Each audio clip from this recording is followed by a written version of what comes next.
ಮನೆಗೆ ದರಿದ್ರ ಬರಲು ಇವು ಮುಖ್ಯ ಕಾರಣಗಳಾಗಿರ್ಬೋದು. ಖಂಡಿತವಾಗ್ಲೂ ಗಮನಿಸಿ.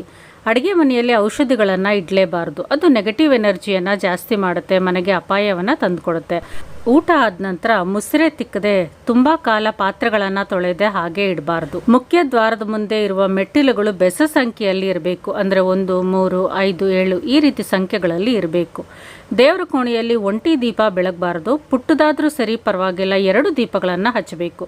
ಮನೆಯಲ್ಲಿ ನಿಂತ ಗಡಿಯಾರವು ಅಶುಭವನ್ನು ತಂದುಕೊಡುತ್ತೆ. ಗಡಿಯಾರವನ್ನು ತಕ್ಷಣ ಸರಿ ಮಾಡಬೇಕು ಅಥವಾ ಅದನ್ನು ತೆಗೆದು ಹೊರಗಡೆ ಹಾಕಬೇಕು. ಮನೆಯ ಒಳಗೆ ಅಥವಾ ಮನೆಯ ಆವರಣದಲ್ಲಿ ಒಣಗಿದ ಗಿಡಗಳನ್ನು ಇಡಬಾರ್ದು. ತಲೆ ಬಾಚಿಕೊಂಡಾದ್ಮೇಲೆ ಕೂದಲನ್ನು ಎಲ್ಲೆಂದರಲ್ಲಿ ಬೀಸಾಡದೆ ತಕ್ಷಣ ಅದನ್ನು ಡಸ್ಟ್ಬಿನ್ನಲ್ಲಿ ಅಥವಾ ಹೊರಗಡೆ ಬೀಸಾಡಬೇಕು. ನಡು ಮನೆಯಲ್ಲಿ ಕೂತ್ಕೊಂಡು ಉಗುರುಗಳನ್ನು ಕಟ್ ಮಾಡಬಾರ್ದು. ಮಂಗಳವಾರ, ಶುಕ್ರವಾರ, ಶನಿವಾರ ಉಗುರುಗಳನ್ನು ಕಟ್ ಮಾಡಬಾರ್ದು.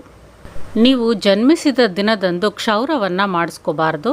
ಕ್ಷೌರವನ್ನು ಮಾಡಿಸ್ಕೊಂಡು ಬಂದ ಮೇಲೆ ಸ್ನಾನ ಮಾಡದೆ ಇರಲೇಬಾರ್ದು.